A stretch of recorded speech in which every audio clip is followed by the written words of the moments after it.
Chapter 2 Mr. and Mrs. Juiceo. One night my father came home from the office all excited. He told us Mr. and Mrs. Yarby were coming to New York. He's the president of Juiceo Company. He lives in Chicago. I wondered if he'd bring my father another crate of Juiceo. If he did, I'd probably be drinking it for the rest of my life. Just thinking about it was enough to make my stomach hurt. My father said he invited Mr. and Mrs. Yarby to stay with us. My mother wanted to know why they couldn't stay at a hotel like most people who come to New York. My father said they could, but he didn't want them to. He thought they'd be more comfortable staying with us. My mother said that was about the silliest thing she ever heard. But she fixed up Fudge's bedroom for our guests. She put fancy sheets and a brand new blanket on the hide-a-bed. That's a sofa that opens up into a bed at night. It's in Fudge's room because that used to be our den. Before he was born, we watched TV in there. And lots of times, Grandma slept over on the hide-a-bed. Now we watch TV right in the living room, and Grandma doesn't sleep over very often. My mother moved Fudge's crib into my room. He's going to get a regular bed when he's 3, my mother says. There's a lot of reasons I don't like to sleep in the same room as Fudge. I found that out 2 months ago when my bedroom was being painted. I had to sleep in Fudge's room for 3 nights because the paint smell made me cough. For one thing, he talks in his sleep. And if a person didn't know better, a person could get scared. Another thing is that slurping noise he makes. It's true that I like to hear it when I'm awake, but when I'm trying to fall asleep, I like things very quiet. When I complained about having to sleep with Fudge, my mother said, "It's just for 2 nights, Peter." "I'll sleep in the living room," I suggested, "on the sofa or even a chair."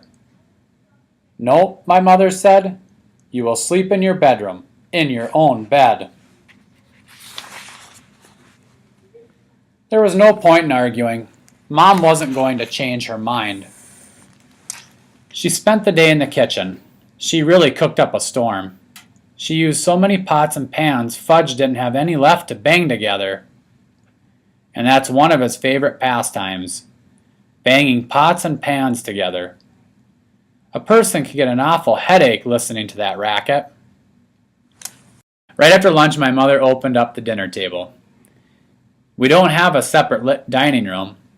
When we have company for dinner, we eat in one end of the living room.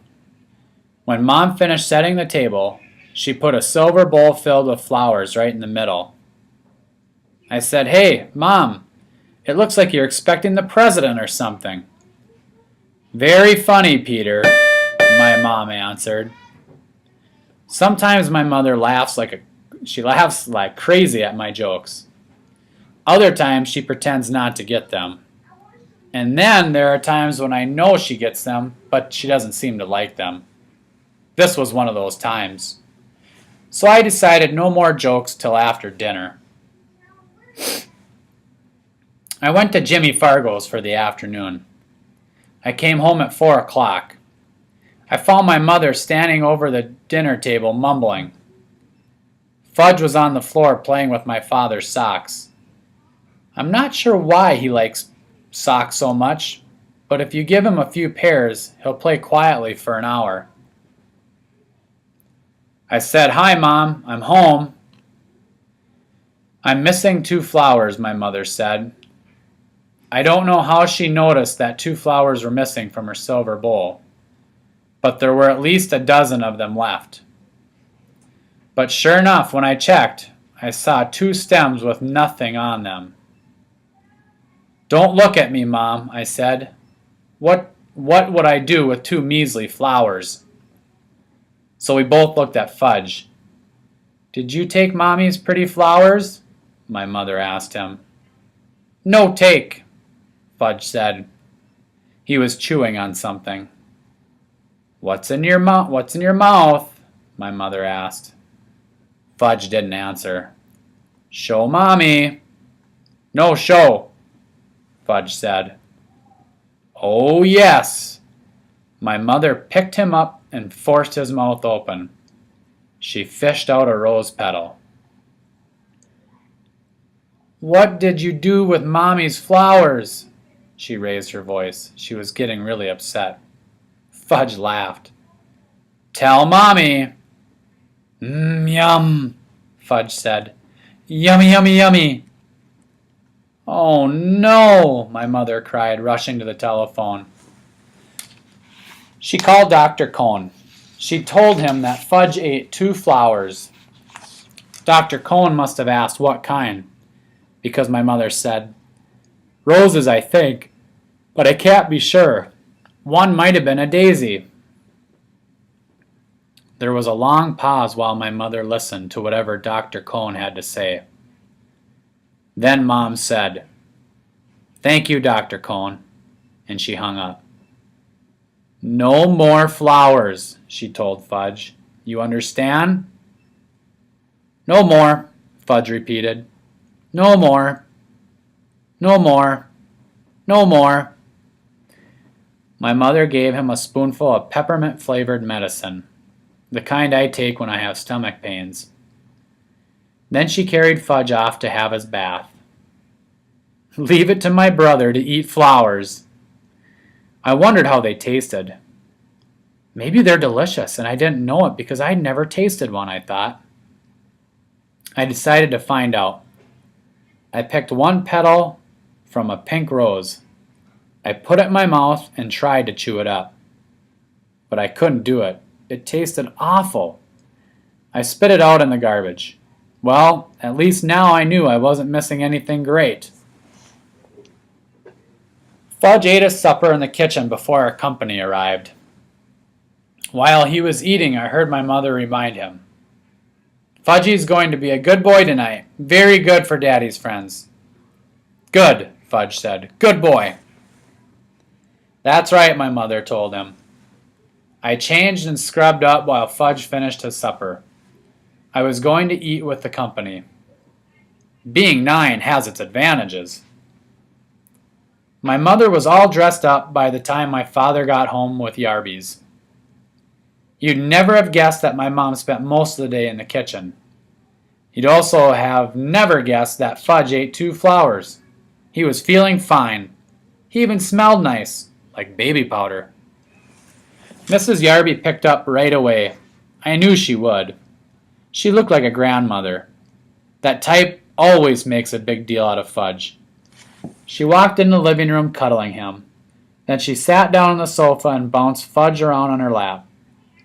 Isn't he the cutest little boy? Mrs. Yarby said. I just love babies. She gave him a big kiss on the top of his head. I kept waiting for somebody to tell her that Fudge was no baby, but no one did. My father carried the Yarby suitcase into Fudge's room. When he came back, he introduced me to our company. This is our oldest son, Peter, he said to the Yarbys. I'm 9 and I'm in 4th grade, I told them. How do, Peter, Mr. Yarby said. Mrs. Yarby just gave me a nod. She was still busy with Fudge. I have a surprise for this dear little boy, she said. It's in my suitcase. Should I go get it? Yes, Fudge shouted. Go get! Go get! Mrs. Yarby laughed, as if that was the best joke she ever heard. I'll be right back, she told Fudge. She put him down and ran off to find her suitcase. She came back carrying a present tied up with a red ribbon. Oh, Fudge cried, opening his eyes wide. Goody! He clapped his hands. Mrs. Yarby helped him unwrap his surprise. It was a wind-up train that made a lot of noise. Every time it bumped into something, it turned around and went the other way. Fudge liked it a lot. He likes anything that's noisy. I said, "That's a nice train." Mrs. Yarby turned to me.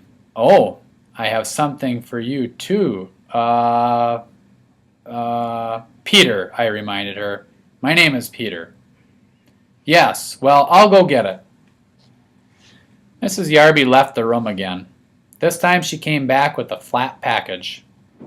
It was wrapped up too, red ribbon and all. She handed it to me. Fudge stopped playing with his train long enough to come over and see what I got. I took off the paper very carefully in case my mother wanted to save it. And also to show Mrs. Yarby that I'm a lot more careful about things than my brother. I'm not sure she noticed. My present turned out to be a big picture dictionary, the kind I liked when I was about 4 years old. My old one is now in Fudge's bookcase.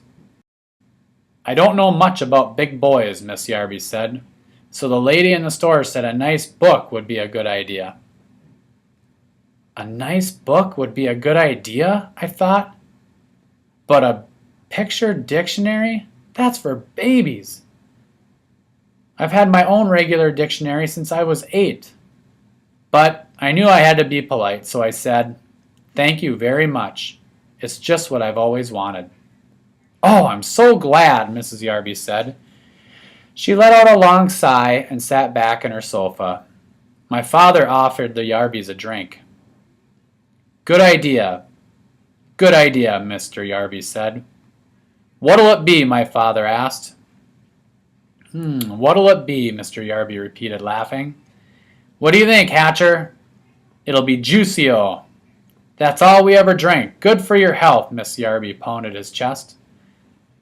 "Of course," my father said, like he knew it all along. "Juicio for everyone," my father told my mother. She went into the kitchen to get it. While my father and Mr. Yarby were discussing Juicio, Fudge disappeared. Just as my mother served everyone a glass of Mr. Yarby's favorite drink, he came back. He was carrying a book, my old worn-out picture dictionary, the same as the one the Yarbys just gave me. "See," Fudge said, climbing up on Mrs. Yarby's lap. "See book?" I wanted to vanish. I think my mother and father did too. "See book?" Now Fudge held it up over his head. "I can use another one," I explained. "I really can. The old one's falling apart." I tried to laugh. "It's returnable," Mrs. Yarby said. "It's silly to keep it if you already have one." She sounded insulted. Like it was my fault she brought me something I already had. "Mine," Fudge said. He closed the book and held it tight against his chest. "Mine. Mine, mine." "It's the thought that counts," my mother said. "It was so nice of you to think of our boys." Then she turned to Fudge. "Put the book away now, Fudgy." "Isn't it Fudgy's bedtime?" my father hinted. "Oh yes, I think it is," my mother said, scooping him up. "Say good night, Fudgy." "Good night, Fudgy," my brother said, waving at us. Fudge was supposed to fall asleep before we sat down to dinner. But just in case, my mother put a million little toys in his crib to keep him busy. I don't know who my mother thought she was fooling, because we all know that Fudge can climb out of his crib any old time he wants to. He stayed away till we were in the middle of our roast beef. Then he came in carrying Dribble's bowl. He walked right up to Mrs. Darby. He thought she was his new friend. "See?" he said, holding Dribble under her nose. "See, Dribble?" Mrs. Yarby shrieked, "Oh! I can't stand reptiles! Get that thing away from me!" Fudge looked disappointed, so he showed Dribble to Mr. Yarby. "See?" he said. "Hatcher!" Mr. Yarby boomed. "Make him get that thing out of here!" I wondered why Mr. Yarby called my father Hatcher. Didn't he know his first name was Warren? and I didn't like the way Mr. and Mrs. Yarby both called Dribble a thing. I jumped up. "Give him to me," I told Fudge. I took Dribble in his bowl and marched into my room. I inspected my turtle all over. He seemed all right. I didn't want to make a big scene in front of our company, but I was mad. I mean really mad. That kid knows he's not allowed to touch my turtle. "Peter," my father called, "come and finish your dinner." When I got back to the table, I heard Mrs. Yarby say, "It must be interesting to have children. We never had any ourselves." "But if we did," Mr. Yarby told my father, "we'd teach them some manners. I'm a firm believer in old-fashioned good manners." "So are we, Howard," my father said in a weak voice. I thought Mr. Yarby had a lot of nerve to hint that we had no manners. Didn't I pretend to like their dumb old picture dictionary? Isn't that good manners? Then I don't know what is. My mother excused herself and carried Fudge back into my room. I guess she put him into his crib again. I hope she told him to keep his hands off my things. We didn't hear from him again until dessert. Just as my mother was pouring the coffee, he ran in wearing my rubber gorilla mask from last Halloween. It's a very real-looking mask. I guess that's why Mrs. Yarby screamed so loud. If she hadn't made so much noise, my mother probably wouldn't have spilled the coffee all over the floor. My father grabbed Fudge and pulled the gorilla mask off him. "That's not funny, Fudge," he said. "Funny," Fudge laughed. "Funny, funny, funny Fudgy." "Yes, sir, Hatcher," Mr. Yarby said. "Old-fashioned manners." By that time, I'm sure my father was sorry the Yarbys weren't staying at a hotel. I finally got to bed at 10. Fudge was in his crib slurping away. I thought I'd never fall asleep, but I guess I did. I woke up once when Fudge started babbling. He said, "Boo ba mum mum ha ba she," whatever that means. I didn't even get scared. I whispered, "Shut up," and he did. Early the next morning, I felt something funny on my arm. At first, I didn't wake up. I just felt this little tickle. I thought it was part of my dream. But then I had the feeling somebody was staring at me, so I opened my eyes. Fudge was standing over me, and Dribble was crawling around on my arm. I guess Fudge could tell I was about ready to kill him because he bent down and kissed me. That's what he does when my mother's angry at him. He thinks nobody can resist him when he makes himself so lovable. And a lot of times it works with my mother, but not with me. I jumped up, put Dribble back into his bowl, and smacked Fudgy on the backside, hard, and he hollered.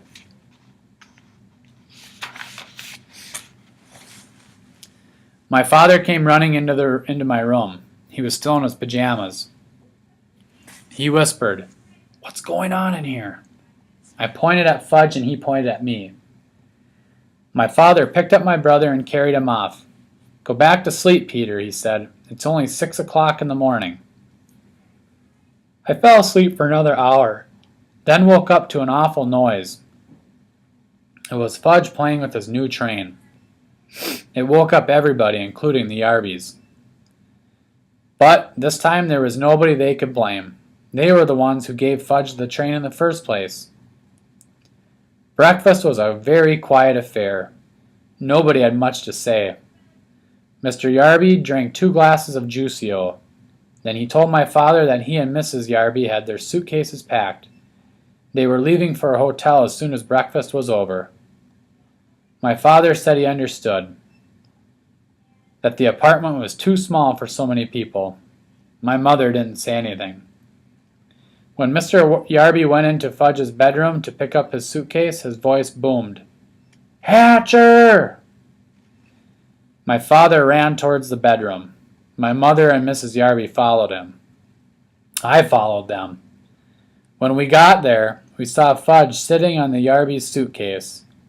He had decorated it with about 100 green stamps, the kind my mother gets at the supermarket. "See," Fudge said. "See? Pretty." He laughed. Nobody else did. Then he licked the last green stamp and stuck it right in the middle of the suitcase. "All gone," Fudge sang, holding up his hands. It took my mother about half an hour to peel off the trading stamps and clean up the Yarby suitcase. The next week my father came home from the office and collected all the cans of Juicio in our house. He dumped them into the garbage. My mother felt bad that my father had lost such an important account, but my father told her not to worry. Juicio wasn't selling very well at the stores. Nobody seemed to like the combination of oranges, grapefruits, pineapples, pears, and bananas. "You know, Dad," I said, "I only drank Juicio to be polite. I really hated it." "You know something funny, Peter?" my father said. "I thought it was pretty bad myself."